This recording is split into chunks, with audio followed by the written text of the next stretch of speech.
Hogy tanultam meg olvasni?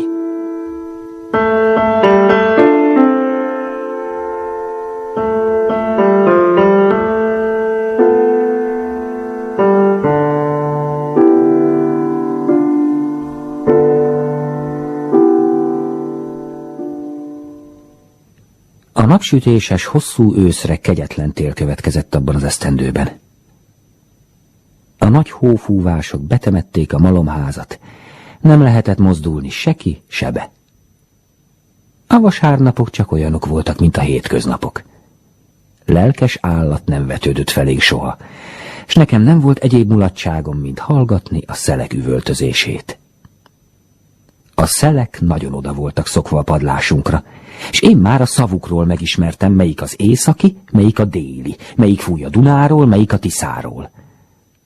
Álmatlan éjszakákon sokat elhallgattam, mikor összevesztek a széltestvérek a malomház padlásán, és harsogva, zúgva kergették egymást ki és be a szelelőlyukakon. Egyszer el is határoztam, hogy elbújjok a kémény mellett, és meglesem a szélfiúkat. Különösen a napkeleti széllel szerettem volna összebarátkozni, mert arról Messzi Gyurka azt mesélte, hogy a legkedvesebb fia a hajnalnak, piros köpönyegje van és aranykoronája. Persze az ember nem láthatja színről színre a szelet, csak a leheletét érzi, de ha egy árva lányhajszálat úgy tud az útjába tenni, hogy el ne libbenjen, akkor megbotlik, és akkor megmutatja az emberi alakját. Egyszer napáldozat felé a Mária képre akasztott csokorból csak ugyan ki is húztam egy szál árva lányhajat, kiszöktem a konyhára, kinyitottam a padlásajtót, és megindultam fölfelé. De ahogy kinyitottam az ajtót, a szél sebesebben jött lefelé, mint én fölfelé mentem, és olyan gorombán taszított hanyatt, hogy az igazán nem illett egy királyfihoz. Estemben azonban magammal rántottam a Grádicsról valami ott felejtett rossz skatuját, ami tele volt rozsdás szögekkel. Ezt én úgy fogadtam, mintha szélpajtás hajította volna utánam ajándékul. Hiszen egy szöggel is nagyon szépen el lehet játszogatni, hát még ha egész marékkal van belőle.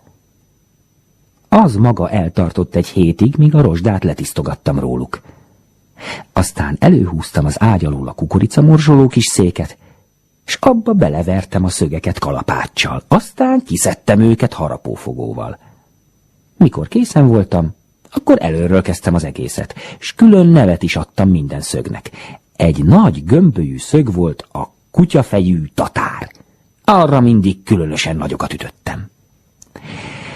Ez igazán nagyszerű játék volt, de utoljára már úgy ki volt juggatva a kis szék, mint a rosta. Akkor aztán a búbos kemencébe próbáltam beleverni a szögeket, de ez nem nagyon tetszett, mert a tapasztott sárfalba nagyon könnyen belementek a szögek, és kihúzni is nagyon könnyű volt őket. De nem csak nekem nem tetszett ez a mulatság, hanem édes szülémnek se. Mikor észrevette, hogy miben mesterkedem, szelíden megpirongatott, hogy minek bántom a kemencét, mikor a kemence se bánt engem. Kemence? Néztem rá csodálkozva. Hát ki bántja a kemencét? Én az öreg óriásnak vertem szögeket a hasába, aki elnyelte Jancsit meg Juliskát. A szülém aggodalmasan csóválta meg a fejét, és panaszosan fordult édesapámhoz, aki halkan fütyörészgetve varrogatta a jubőrből való ruhákat. Nézze már, apja, miket eszel ki ez a bolondos gyerek? Attól félek, hogy szegénykémnek nem egészen úgy szolgál az esze, mint más rendes embernek. Ebben lehetett valami igazság, mert én akkoriban még a kukoricacsutkáról is azt hittem, hogy az valaki. És az ajtókilincsel is úgy el tudtam beszélgetni, mint a mozsártörővel. Nekem a világon minden élt, és én mindig tisztán megértettem még azt is, hogy mit ketyeg az óra. És mit gondol magában az oroszlán, aki oda volt festve az óra számlapjára szép nemzeti színű ruhában, kétszer akkora pipacsvirágok közé, mint ő maga. Például ebben a percben is, amikor édesanyám nyugtalankodva nézett rám, meghallottam, hogy a macskabagoly elnyávogja magát kint a tetőn. És mindjárt tudtam is, hogy mi baja van a szegény macskabagolynak. Az a baja volt, hogy leejtette a pápa szemét. És azért sírt, mert nem volt, aki föladja neki. Le meg nem szaladhatott érte, mert pápa szem nélkül nem látta lefelé az utat. Nagyon megesett rajta a szívem, és szerettem volna kiszaladni hozzá, hogy segítsek rajta, de édesapám odaintett magához. Azt kérdezte tőlem, mit szólnék hozzá, ha beadna iskolába Kesekalaposhoz. Mert itt van már az idő, gyerekem. És olyan oktalanul csak mégse nőhetsz, mint a lósóska az árokparton. Azt hiszem, ekkor estem gondolkozóba először életemben. Fülheggyel hallottam már én egyet-mást Kesekalaposról, de azok nem voltak valami szívvidámító dolgok. Ez a jó ember csak nyáron foglalkozott kalaposmesterséggel, télen beállt tanítónak. Persze csak olyan vadtanítónak. Szegény emberek adták a keze alá a gyereküket, akik messzillették vagy drágállották az igazi iskolát. A Kesekalapos iskolájában nem kellett se könyv, se írka. A kalapos az ajtaja felső felére fölírta krétával az ABC-t, és a gyerek addig rajzolgatta őket az alsó felére, míg egészen írástudóvá nem vált bele. Meg lehetett tanulni minden betűt, csak az Y-t nem. Arról azt tartotta a kalapos, hogy ez nem magyar betű, és azt nem is tanította. Aki az ő iskolájában nevelkedett tudóssá, azt arról lehetett megismerni, hogy mindent I-vel írt, amit más rendes ember Y-nal. Az ő deákjai nem azt kérdezték egymástól, hogy vagy, hanem azt, hogy hogi-vagi. Én azonban nem találtam szép játéknak se egyik iskolát, se a másikat. Mire való az iskola? A sárgarigók se járnak iskolába, a gyíkok se járnak, mégis egészen jól megélnek. Az édesapám se jár iskolába, mégis olyan madarat tud cifrázni a subára, hogy majd megszólal. Aztán Messzi Gyurka mesélt én nekem mindenféle híres királyfiakról, de azt egyikről sem mondta, hogy iskolába járt volna. Azok mind jeles vitézek voltak. Úgy vagdosták le a sárkányok fejét, mint én a vadmákokét, de azt sose hallottam, hogy olvastak volna, vagy írtak volna. Hiszen olvas az ember, mikor megolvassa, hogy hányat szól a kakuk, vagy hogy hány tojás van a vércsefészekben. De azért ugye nem érdemes iskolába járni.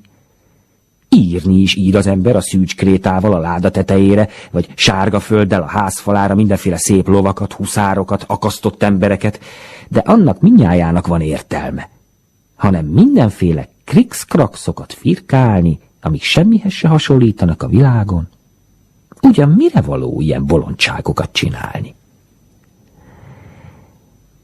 Szeretném, ha ember lenne belőle, gyermekem. Rezzentett ki apám abból a nagy hallgatásból, amibe beleestem, még ezeket elgondoltam. Az is leszek, édesapám. Feleltem rá hirtelen, de aztán jobbnak láttam lenyelni a többit, amit mondani akartam. Címeres nagyúr, országbárója.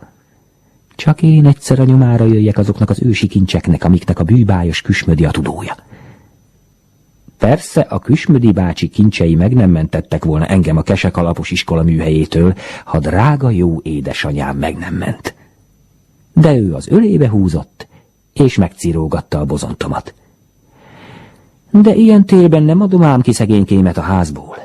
Gyenge virágszálam, de hogy eresztem ki ebbe a vadidőbe? Télfagyában, hófúvásban botorkálni, hogy engedhetném? Hóban elbukhatna, jégen elcsúszhatna, rossz gyerekek megkergethetnék, kutyák megszaggathatnák. Kesekalapos tudományát nyáron is megtanulhatja. Aztán meg annyit én is tudok, mint az a vénszeleburdi. Ne félj, kincsecském, úgy megtanítalak én téged írni, olvasni, hogy püspökkorodban se felejted el. No, azt megnézzük, nevette el magát édesapám. Én magam is azt gondoltam, hogy no, azt szeretném látni, mikor én belőlem szülém tudós embert csinál.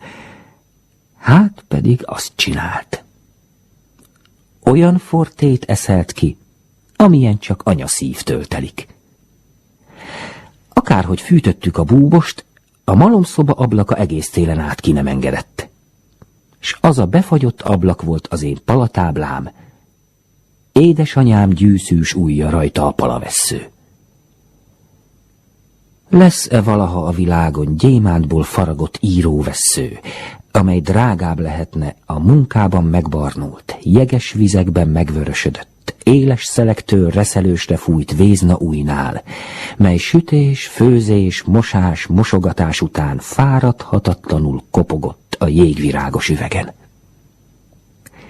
És lesz-e valaha a világon szépírómester, aki utánozni tudná azokat az ide-oda csúszkáló, hol hanyatvágódó, hol orrabukó, furcsa ákombákomokat, melyek korcsolyázó tündérek szeszélyes lábanyomához hasonlítottak.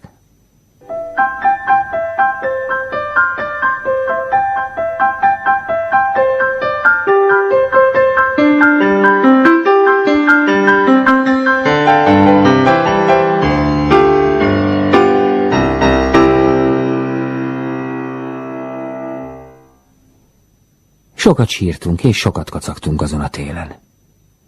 Voltak gonosz makacsbetűk, amelyek nem akartak szót fogadni tanítómesteremnek se, és voltak kedvesek, derék, barátságos betűk, amiket az én ujjaim is egyszerre elő tudtak hívni. A G betűnek soha se fogom megbocsátani azokat a könnyeket, melyek a világ legdrágább szeméből omlottak miatta. S az O betűre mindig úgy fogok gondolni, mint áldásra nyitott szájra. Ezt kedveltem legjobban, mert ez volt a legkönnyebb. Le tudtam írni a számmal is, csak rá kellett lehelnem egészen közelről az ablakra. Egyszer ugyan odafagyott az orromhegye, de édesapám megvigasztalt azzal, hogy marad abból elég, ha fele lefagy is. A világból pedig csak annyit láttam ezen a télen, amennyit a jégbe karcolt betűkön keresztül látni lehetett. Fagyott madarakat a hóban, a báró cigány rőzseszedő gyerekeit, néha egy-egy ilyet nyulat. Egyszer messziről az öreg Küsmödit is láttam egy nagy H betűnek a létrájában. Azon az estén ezt a szót kapartam bele a jégvirágok mezejébe. Kincs. Édesapám odaállt mögém a méccsel, hogy jobban lássa, mit dolgozom.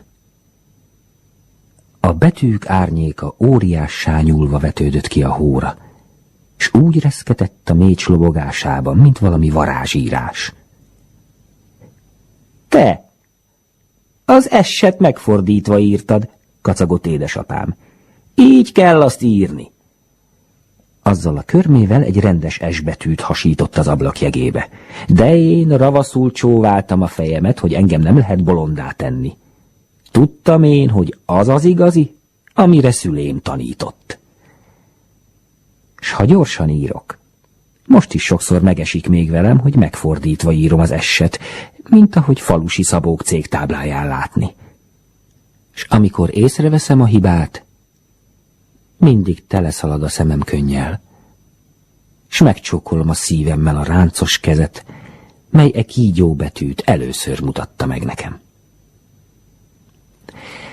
Azon a télen még egy nevezetes eseménye volt az életemnek. Szűcsmesterségre fogtak. Ez az első pályám azonban nagyon kora véget ért. Varjúnak varjú a fia, mondta édesapám, s felültetett maga mellé a műhelypadra, hogy tanuljam meg az ő mesterségét.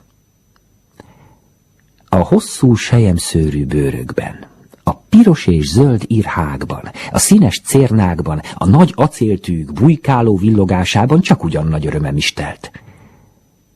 A piros irhák nyesedékeiből sapkácskákat, és a zöld irha hulladékaiból kötőcskéket szabogattam össze, és azokat lecsúsztattam a műhelypad hasadékain. Bizonyos voltam benne, hogy az alatt törpék laknak az egérlyukakban, és azok éjszaka mind el fogják hordani az én nagyszerű ajándékaimat. Miután így módon megbarátkoztam a szűcsmesterséggel, pár nap múlva az édesapám kezembe adott 2 bőrdarabot, hogy azokat varjam össze. A térdem közé szorítottam a bőröket, mint őtőle láttam, és csak ugyan nagyon gyorsan összeférceltem őket. Kész, mondtam büszkén, és munkám eredményét át akartam nyújtani apámnak. Sajnos kiderült, hogy a bőröket a nadrágomhoz vartam. Szűcsipari pályámat ezzel be is fejeztem.